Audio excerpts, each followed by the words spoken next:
mambo ya muhimu kwa kiongozi kuweza kujijengea anapokuwa anaongoza watu, aidha ni kiongozi wa nafasi au kiongozi ambaye hana nafasi, ili mradi tunajitambua kwamba ni kiongozi. Jambo la kwanza la kujijenga au la kulifahamu ni kuhusu kujiongoza wewe mwenyewe. Ni rahisi sana kuwaongoza watu wengine, ni rahisi sana kuambia watu fanya hiki, ni rahisi sana kuambia watu usifanye hiki, lakini kazi kubwa ni kujiongoza mwenyewe. John Maxwell aliwahi kusema, the hardest person you will ever lead is yourself. Kazi kubwa na ngumu ambayo kwa kiongozi inampa shida sana kuweza kuongoza sio watu wengine. Kazi kubwa ni kuweza kujiongoza wewe mwenyewe. Ni rahisi sana ukawa na kundi la watu 1000, ni rahisi sana kuwa na kundi la mamilioni ya watu na ukawaongoza watu ikaonekana ni njema, lakini ni ngumu sana kuweza kujiongoza mwenyewe. Unajiongoza katika nini? Namna ya kudili na emotion zako, namna ya kudili na changamoto zinazokukumba wewe mwenyewe. Ni rahisi ukatatua changamoto za watu wengi, lakini inapokuja kwenye ishu yako inakuwa ni ngumu sana. Kiongozi mzuri ni yule ambaye ataweza kwanza kujiongoza mwenyewe, alafu zenu ukishaweza kujiongoza mwenyewe ni rahisi pia kuwaongoza watu wengine. Ndio maana unaweza ukawa ni mwepesi wa kusema fanya hiki usifanye, lakini unachowaambia fanya wewe mwenyewe ukifanye, alafu kila ambacho unawaambia usifanye wewe ndicho unakifanya.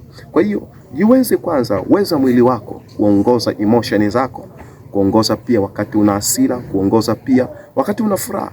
Ni rahisi sana. Jambo la pili ambalo kiongozi pia anapaswa kujijenga nalo ni katika eneo la mawasiliano au means of communication. Hakuna kitu ambacho uongozi utakuwa ni rahisi kama lugha unayotumia itakuwa ni mbaya. Ukishafanikiwa na ukimanage kwenye issue ya mawasiliano, utakuwa umefanikiwa kwa kiwango kikubwa sana. Mawasiliano ndiyo njia pekee ya kiongozi kuweza kufikisha taarifa kwa viongozi, kwa watu wanaowaongoza pamoja na watu wengine. Katika watu nao waongoza wanapenda sana kusikilizwa, wanapenda sana kutangulizwa mbele, hasa kwenye mambo mazuri, lakini pia kuwa wa mwisho. Nasemaga mara nyingi kwamba kiongozi mzuri ni yule anayewatanguliza watu kwenye mambo mazuri, lakini anakuwa wa mwisho kwenye mambo ambayo yanakuwa ni mabaya. Kwa hiyo kitu cha muhimu, jenga tabia ya kusikiliza kwanza kabla ya kuongea. Yamkini mnaweza mkao kwenye vikao, usio mwepesi wa kufanya maamuzi, hasa kwa kiongozi ambaye anakuwa ndio final say, anakuwa ni kiongozi wa juu. Wewe ni mwenyekiti, wewe ndio msemaji mkuu, yani mkurugenzi wa taasisi, mchungaji kiongozi, mtu yeyote ambaye kwenye nafasi, au wewe ndio mtu wa mwisho kutoa maamuzi. Wasikilize kwanza wale panelisti wale ambao wanakuwepo, alafu zeni watakupa idea namna gani unaweza kufanya maamuzi mazuri. Ukifeli kwenye mawasiliano, lugha unayotumia na watu, ukifeli kutumia lugha nzuri, badala ya kujenga, mara nyingi utakuwa unabomoa.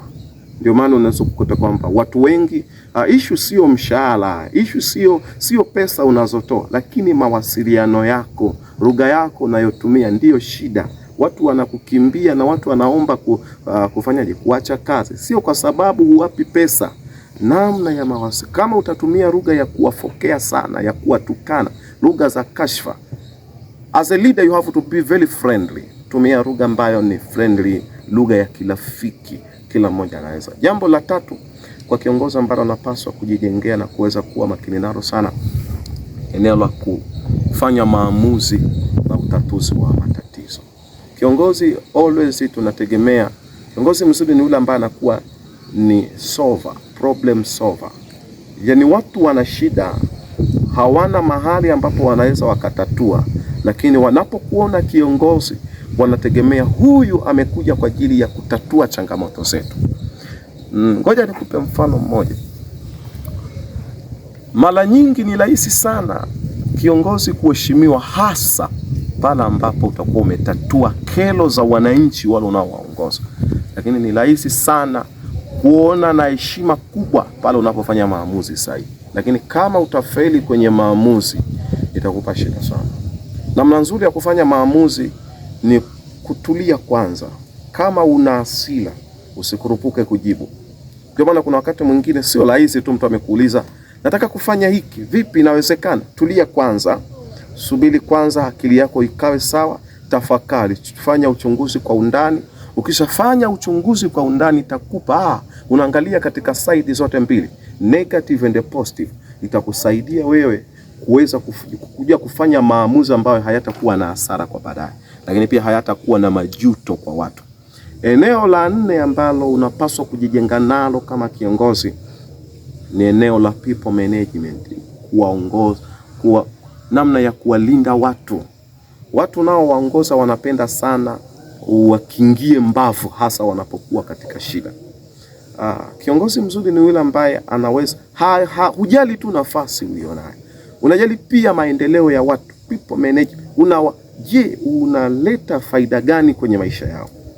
Watu watakupenda na watakusamini, watakuona pia ni kiongozi wa maana kama kwao unaweka safe, yani unatengeneza mazingira ya usalama kwao. Mtu amebainika na changamoto, unaweza ukaenda ukamtetea. Mtu yupo katika shida fulani, unaweza ukamlinda. Imagine kama mara zote kuku ambaye anakuwa na vifaranga ni mlinzi mzuri sana, ni kiongozi mzuri sana. Anapomwona mwewe juu, mara nyingi huwa anakuwa anaweza kwenda kuwatamia watoto wake. Kwa hiyo pia kiongozi, wafunike wale unaowaongoza ili wasije wakapatwa na madhara. Ndio maana nasemaga kwamba ni mara nyingi ni vizuri sana watu watakupenda na kukusamini, watakuona kiongozi wa maana kama kiwango cha protection kwenye maisha yao kinakuwa ni kikubwa kuliko kujijali mwenyewe. Jambo la 5 ambalo unapaswa kujijenga nalo ni kujenga maadili na uadilifu. Unaweza ukawa unafanya kila kitu, lakini kama kwenye kazi unayofanya hauna uwazi, openness, itakupa shida sana kuja kuwaongoza watu. Kwa hiyo kiongozi ni rahisi sana ukafanya mambo mengine, lakini kama hautakuwa na maadili, tabia zako kwa ndani, kweli kuna tabia ambayo ndani kwa ndani unaijua kwamba hiyo ni udhaifu wako, lakini zile tabia wanazokuona nazo, jiepusha sana kujiingiza kwenye tabia ambazo zinaleta contradiction, zinaleta maswali kwa watu kwamba kwa nini amefanya hivi, kwa nini asingefanya hivi. Kwa hiyo kama kiongozi, kuwa mwadilifu, lakini pia jenga maadili binafsi.